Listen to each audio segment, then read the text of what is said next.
VAT বাড়ানোর সিদ্ধান্তের প্রতিবাদে মুন্সিগঞ্জ শহরে মানববন্ধন ও জেলা প্রশাসকের কাছে স্মারকলিপি পেশ করেছে জেলা রেস্তোরাঁ মালিক সমিতি। মুন্সিগঞ্জ প্রেসক্লাবের সামনে বৃহস্পতিবার বেলা 11টা থেকে বেলা 12টা পর্যন্ত 1 ঘণ্টার মানববন্ধন অনুষ্ঠিত হয়।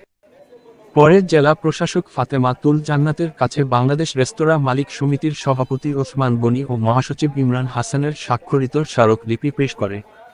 মানববন্ধনে অন্যদের মধ্যে বক্তব্য রাখেন জেলা রেস্তোরাঁ মালিক সমিতির সভাপতি ভবতোষ চৌধুরী নুপুর, রাজীব হোসেন বাবু, মোহাম্মদ আসাদুজ্জামান শোভন, রবিন শেখ, মোহাম্মদ লিটন, মোহাম্মদ জুনায়েদ কবির সহ আরও অনেকে।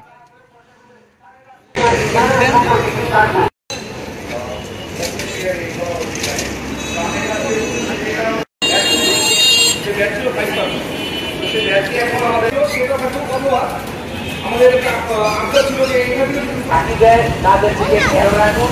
আর ছোট ছোট উদ্যোক্তা যারা আছে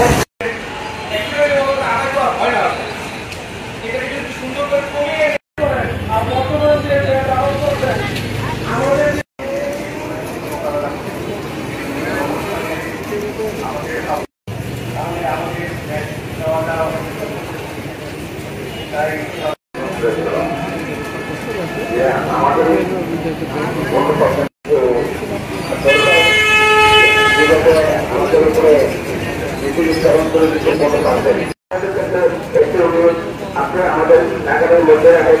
আপনারা যেহেতু যারা আছে আপনাদের লেখীয় ব্যাখ্যা পান সেগুলো লক্ষ্য করে দেখেন।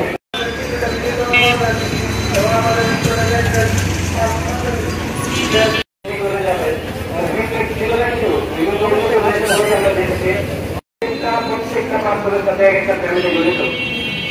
আমরা যদি চালাই নাম্বার আমি আমরা ব্যাট দিতে চাই, আমাদের ব্যাটটা দিতে একটা সহজী পর্যায়ে থাকে, তাহলে আমরা ব্যাটটা দিব এবং সেই ব্যাটটা সরকার পাবে।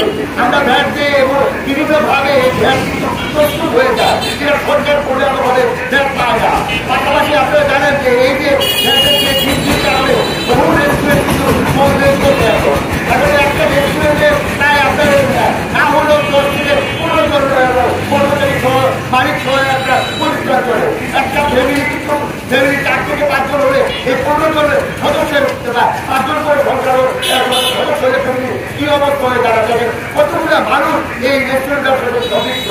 আমরা চাই এই মাধ্যমে সরকারকে জানাতে, যাতে তারা আমাদের এই বিষয়টা বিবেচনা করেন এবং পূর্বের পূর্বের যে ব্যাট ছিল সেভাবে তারা সেই কার্যক্রম পরিচালনা সেটাই তারা করে।